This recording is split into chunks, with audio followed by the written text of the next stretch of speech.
დაუბრუნდით პირდაპირ ეთერში, ძალიან საინტერესო სტუმარი შემოგვიერთდა ფსიქოლოგი მარინა კაჭარავა, დილამშვიდობისა, ქრისტე აღსდგა.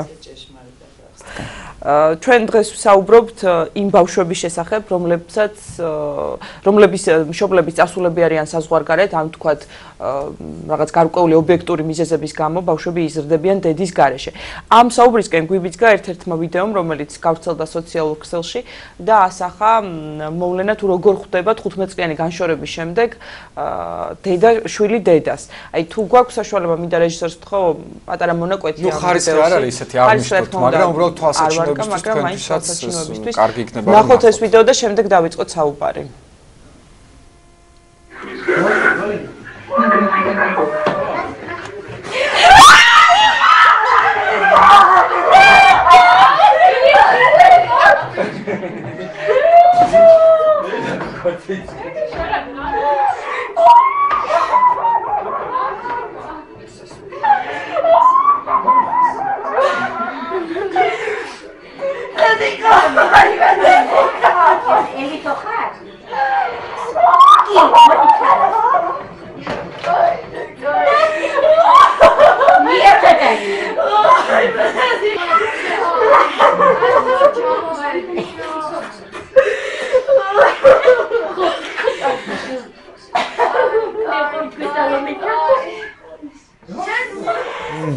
დავბრუნდით პირდაპირ ეთერში, ძალიან ემოციური კადრები იყო და აშკარად ჩანს, რომ დიდი სტრესი აქვს გოგონას გადატანილი. აი თქვენ რა სიტყვით, ხა ბატონო მარინა, რა ხდება ამ დროს ბავშვის გონებაში? შეიძლება ის საერთოდაც არ იმჩნევდეს და გარშემომყოფებს ძალიან მშვიდიც ეჩვენებოდეს ბავშვი, რომლის დედაც წასულია, თქვათ, საზღვარგარეთ. სინამდვილეში რა ხდება? სინამდვილეში ძალიან დიდი ტრაგედია ბავშვისთვის. იმდენად დიდი ტრაგედია, რომ ესე ენით ვერ აღწერ. ხა იცით, ყველა შემთხვევა ცალკე განხილვის არ შეიძლება საერთოდ ერთ განზოგადება ყოველთვის, მაგრამ ხა თითქოს ყველამ ვიცით რა არის დედა და ამდენად საყვარელი, ამდენად მნიშვნელოვანია, მაგრამ მაინც ეს განცდაში არა გვაქვს. აი, რასაც ქვია, აი მაგალითად მუცლად ყოფნის დროს უკვე, ხო? ბავშვი არის პირველი მისი ადამიანი, ვისთანაც კონტაქტი აქვს, არის დედა, დედისგან მთელ სამყაროსთან, ხო? დედის სუნსნობს, დედის ხმას, დედის ხმის ტემბრი მისთვის არის ერთადერთი დამამშვიდებელი და ჩახუტებას.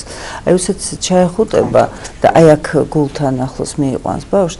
ეს კონტაქტი იწვევს მასში ოპიოიდური რეცეპტორების გააქტიურებას, რომელიც აი შინ ენდოგენური ნარკოტიკია, ყოველა ჩვენთაგანში რაც სიამოვნების ჰორმონს, ხო? და ეს ბავშვი მშვიდდება, მას აქვს ტკივილგამაყუჩებელი ეფექტი, მას აქვს დამამშვიდებელი, ანუ ჩახუტებას. არასდროს არ უნდა მოვერიდოთ, კი არა, რაც შეიძლება მეტჯერ უნდა ჩავეხუტოთ ბავშვს, აი ეს რაღაცა დასავლეთში რო არის ახლა რაღაცა სულელური დღეების, სიყვარულის ჩახუტების, რომელიც ძალიან აი ხელოვნურია, ალბათ მაგიტომ არის ეს, რომ იმდენად მნიშვნელოვანია ადამიანის კონტაქტი ფიზიკური, იმიტომ რომ სხვაშორის ესეთი ექსპერიმენტი იყო იაპონიაში ერთი პერიოდი წინა საუკუნის აი მიჯნაზე რაღაც გააკეთეს რობოტი ძიძები, მაგათ ხო რაღაც რობოტიზაციის ის აქვს ყველაფერი ისტრაფია. ხო და ეს ძიძე აბსოლუტურად ყველაფერს აკეთებდა საათობრივად, მაგრამ ძალიან ცუდი შედეგი გამოიწვია. რამოდენიმე ბავშვი გარდაიცვალა და აღმოჩნდა, რომ ეს ემოციური კონტაქტი ყველაზე უფრო მნიშვნელოვანი, ანუ ბავშვისთვის იცით, აი ჩვენ გონია, რომ თუ სუფთად არის, თუ დავარცხნილია, დაბანილია და ნაჭამია, მორჩა ყველაფერი. არა, მას სჭირდება ემოციური კონტაქტი, ჩახუტება, აღიარება, მოფერება, პატივისცემა.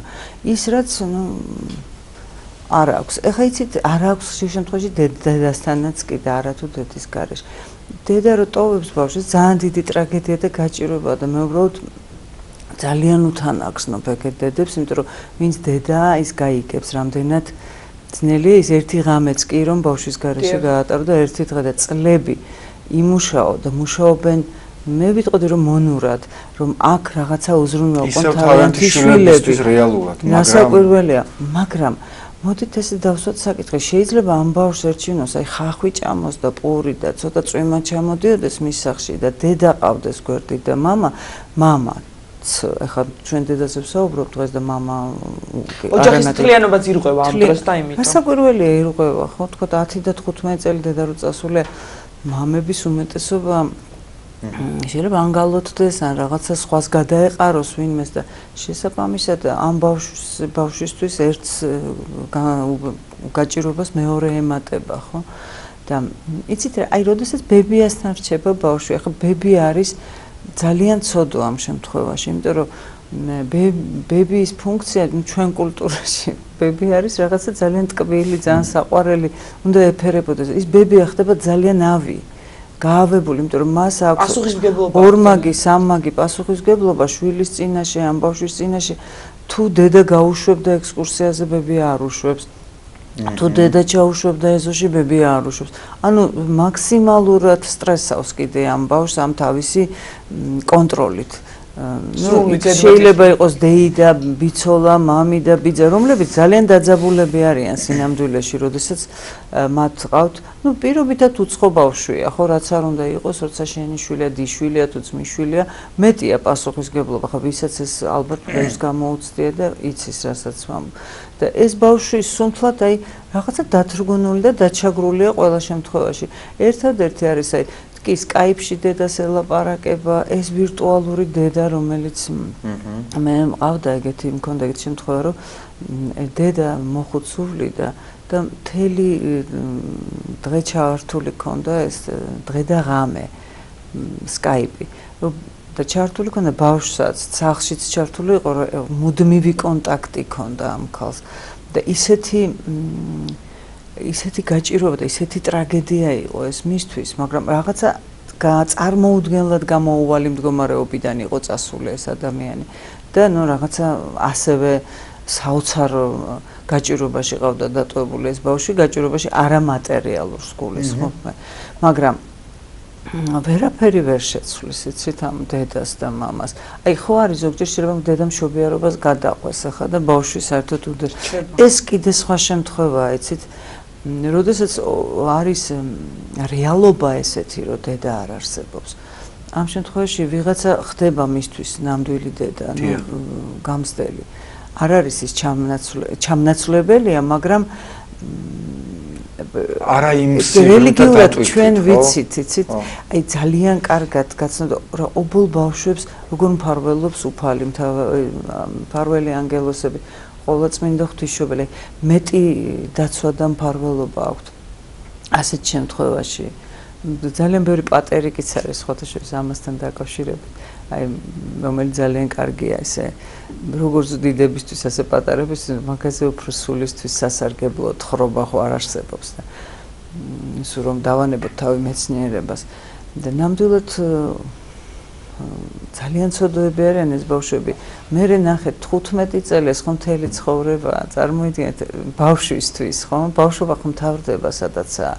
იწყება უკვე დედა აღარ ჭირდება მაგასაკში. ცუდად ვამბობ, შეიძლება ბჟღალებში, მაგრამ როცა დედა ჭირდებოდა ყველაზე მეტად მაშინ არ ყავდა და აი მე გარდატეხის ასაკში ძალიან ჭირდება რასაკვირველია დედა ყოველთვის ჭირდება ადამიანს და ყოველთვის დედის ფასი მართლა არავინ არ არის დედას ასაკი არ აქვს მე ვამბობ ხო სანამ დედა ყავს ხარ პატარა რო ვთქვათ აი რაღაც დედას უზრუნავს თუ გივლის და ერთადერთი შეიძლება ითქვას ერთადერთი ადამიანი ვინც უპირობოდ ვისაც უპირობოდ უყვარხარ არნა პირობა არ ჭირდება იმისთვის რომ უყვარდე და კავტომან ამაზეც მინდა კითხოთ ახლოს არის ჩვენი საუბრის თემასთან აი რობოტი ახსენეთ და ეგრეთ წოდებული რობოტი ძიძები ხო იაპონიის მაგალითზე ჩვენთან სხვა შემთხვევაა მაგრამ ძალიან მოდურიც გახდა აი არიან ოჯახები ვისაც ნამდვილად ჭირდება სამსახურის გამო რომ ყავდეს ძიძა მაგრამ არიან ოჯახები ვისაც უბრალოდ აი რაც თქვენ წეგან თქვით რომ დავარცხნილი მოვლილი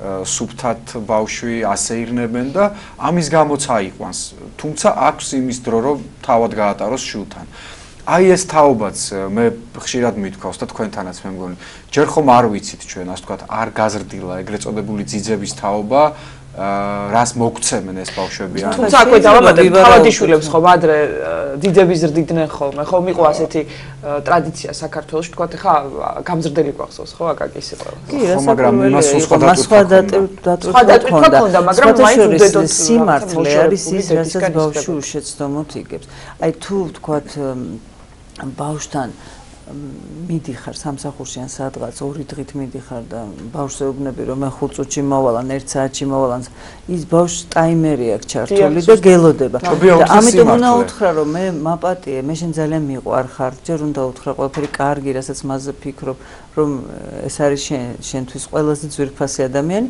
და მე უნდა უთხრა რომ მე მინდა გითხრა რომ მე მივდივარ 2 დღით აქ თვეების ბავშვსაც უნდა უთხრათ თურმე, იმიტომ რომ არაცნობიერს ესმის, იმიტომ რომ სულს ესმის.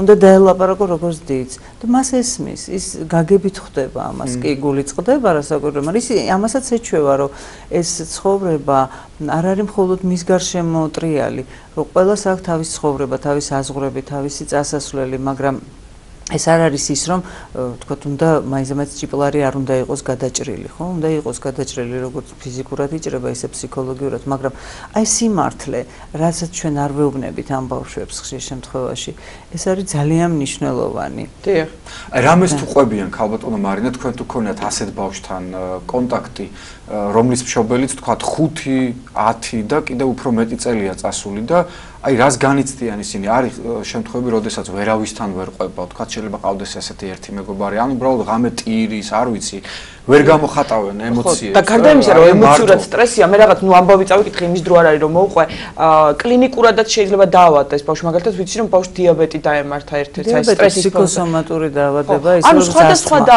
ენდოკრინოლოგიური რაღაც ენდოკრინული დაავადებები ემართება აქეთ ფსიქიკიდან მოდის ფსიქიკა განკარგავს ფიზიკას და ფსიქიკა არის ფსიქიკის გაქცევა არის დაავადებაში გაიქცა ეს ბავშვი დიახ იმიტომ რომ ვერ გადაჭრა მან პრობლემა და იცით მე იმდენად ბევრი ტრაგიკული შემთხვევა ვიცი რომ არც მინდა დავამძიმო დილიდან ადამიანები აი სწორედ იმის გამო რომ მარტო იყო ბავშვი სუიციდი მათ შორის საუბედო არა მარტო იქ დაწყებული ძალადობიდან ამ ბავშვებზე და ხშირ შემთხვევაში ძალადობენ ისეთი ადამიანები ვისაც ვერ წარმოიდგენს მშობელი რომელიც წასულია ეს ძალადობა არის როგორც გოგონებზე ისე ბიჭებზე ახლო ნათესავების და ისეთი სამიზნე ხდება ესეთი ბავშვი ხშირ შემთხვევაში რომ უბრალოდ აი არ ვიცი მართლა ძალიან დიდი ლოცვაა საჭირო აი რაღაცნაირად როგორც ბავშვი რომ მიდის სადმე რომ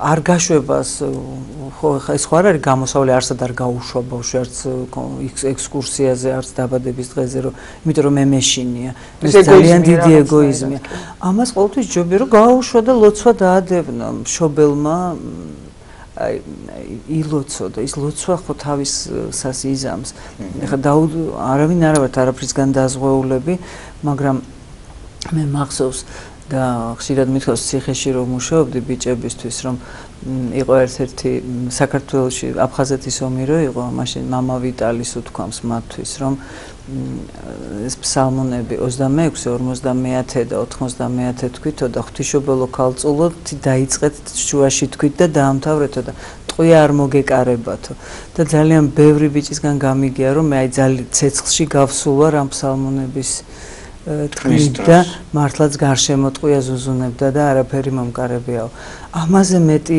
ინსტრუმენტი რა უნდა გქონდეს ადამიანს ამაზე მეტი დაცულ აი რომ უსაფრთხოების გარანტორი რაღა გჭირდება როგორც არის ლოცვა და ღმერთთან ურთიერთობა და სხვა შემთხვევაში რასაკვირველია დაზღვეულები არაფრისგან არ ვარ ყოველთვის ჯობია რომ ბავშვი მშობლებთან იზრდებოდეს თუმცა ხდება რომ ეს სამწუხაროდ ხდება, მაგრამ ამასაც რაღაცა სწორი მიდგომა ჭირდება, სიმართლე ჭირდება, ახსნა განმარტება. ეს ბავშვი მუდამ იქნება გულდაწყვეტილი, იქნება იმის განცდა, რაც არ უნდა ჩააცვა დაახურო.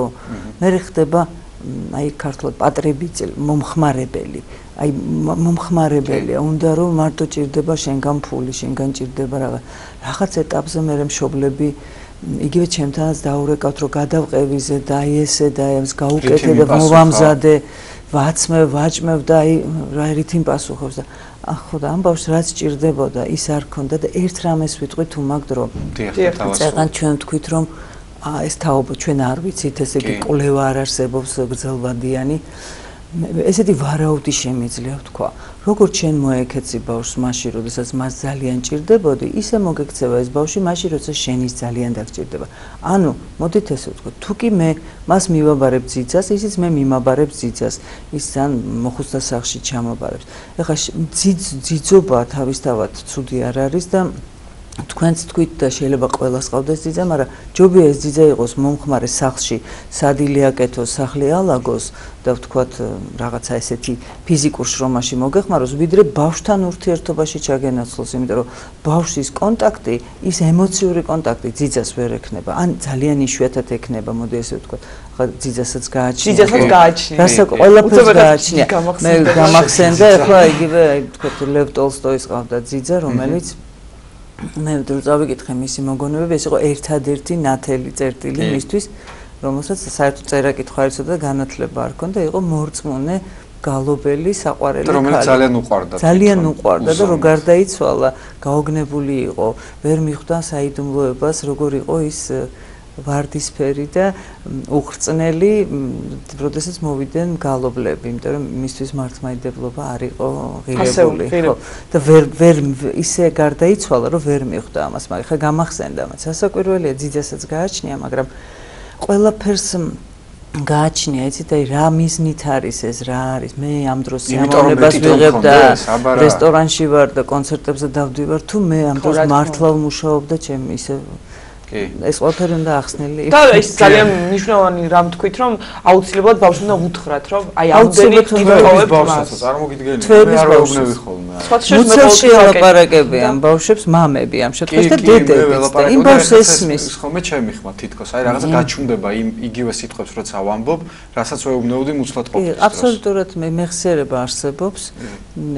მე მუცლად ყოფნის მეხსიერება და კი ძალიან ჭრის ეს მეთოდი, ნამდვილად ბავშვი გაგებ ძალიან ესმის და პატივისცემას გზნობს იცით რომ მე ჩამაგდეს რაღაცად მე მეკითხებიან მე მითანხმდებიან აი შენ გადი აქედან და შენ ესე შენ საქმე არ არის და შენ აქ რა გინდა ეს მას რაღაცნაირად აკნინებს ზუსტად ისევე როგორც თქვენ რო გითხრათ ვინმე მეგრე როგორც რა განცდაც გეკნებათ იმაზე უფრო მძაფრად განიცდის ბავშვი ერთი კარგი გამონათქვამი გამახსენდა და არ ვიცი რომ მწერალს ეკუთვნის და ამით დავასრულოთ ჩვენი საუბარი დაზოგეთ თქვენი შვილების წრემლი რათა თქვენ საფლავზე დაღვარონ ისე რომ გაუფრთხილდეთ ერთმანეთს და გავიაზროთ ის რომ შვილებზე მნიშვნელოვანი არაფერი არ გვაქვს და ყავს ამ სამყაროში და რასაც გავაკეთებთ მათთვის გავაკეთოთ ისე რომ არ დავაზარალოთ მათი ცხოვრება. ძალიან დიდი მადლობა. ფსიქოლოგი მარინა კაჭარავა საუბრობდა სტუდიაში.